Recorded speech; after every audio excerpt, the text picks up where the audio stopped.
Water is one of the world's most precious resources. Now, according to the World Health Organization, the vast majority of wastewater from homes, industry and agriculture flows back into nature without being treated or reused. Now, what does this mean for a water-scarce country like South Africa? Well, to discuss this further, I'm joined by Kate Stubbs. She's the Director of Business Development at Interwaste. A very good afternoon to you, Kate, and thank you so much for your time. Perhaps let's start exactly there. What does it mean for a country like ours that has had its challenges with water to have, wastewater coming out of homes, industry and agriculture flowing back untreated and unreused? I think it's quite devastating when you start looking at the decay at our rivers and obviously the amount of waste that's flowing into our oceans. And perhaps we're not quite, well, those of us who live far away from those river sources are not quite yet feeling the impact of that. But I mean, there's long-term dire health issues as well as economic issues. So we're certainly seeing a large degradation in our water systems. And being a semi-arid country as we are, we've really got to start adapting our behavior to preserve our water sources. How does this then get dealt with? Who is to deal with something like this? Even like waste, we always say all of us, we're all accountable. I mean, water is life. I don't know about you, but we can learn to live without electricity better than we learn to live without water. When we have water shortages, we really then only seem to really value the quality and water. I mean, look what happened in Cape Town.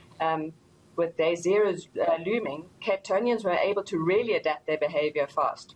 So there are all sorts of things we've got to do. I think the first thing with all waste types, we start with avoid. Start with trying not to waste. Let's save water. And that starts with behavior in your own homes and then obviously in industry. And we need joint efforts with government too to find better ways of preserving, investing in our water systems and finding ways to recycle, to reuse water back into our processes.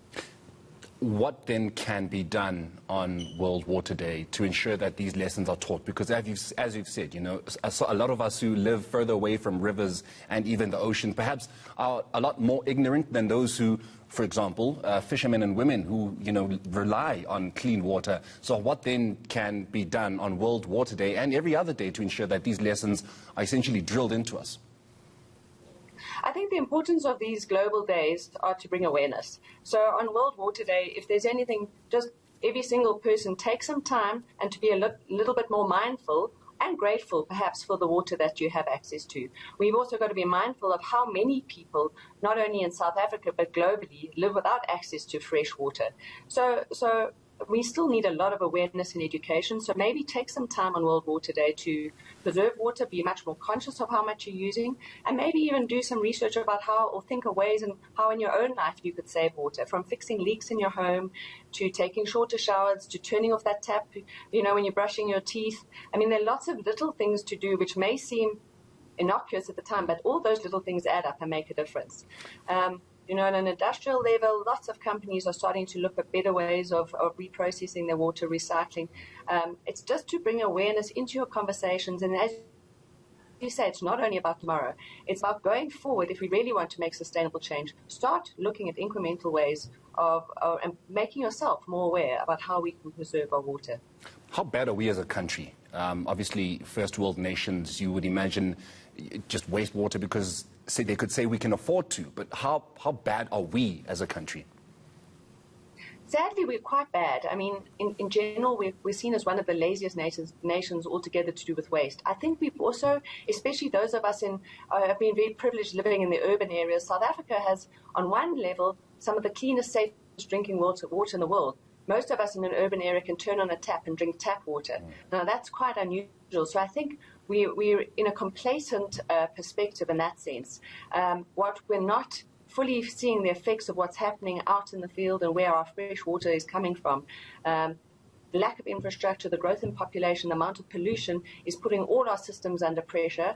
And let's not wait till the crisis. Let's try and start putting measures in place now so that we avert a crisis. You've already mentioned the responsibility that industry could have as well. Obviously, a lot of this will be looked at, this will be pointed in the direction of government. But what can the private sector help the government do to ensure that more is done for us to save water?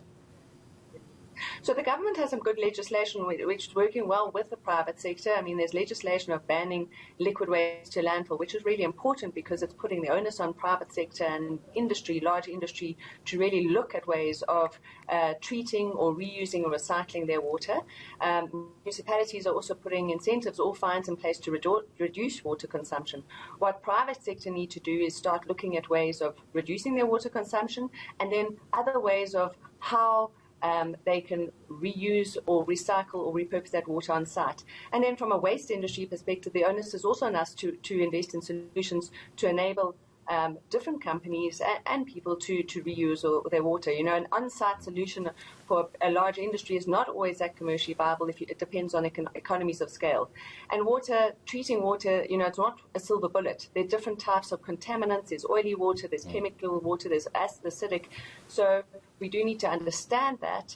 And there's great technology now, and just work all together to find different ways of repurposing our water. Probably then is, like many things in the world, if we're really conscious and mindful of our ecosystems and protect them, there's enough for all. Of course. Kate, thank you so much for your time this afternoon. That is, of course, Kate Stubbs, who's the business director at Interwaste.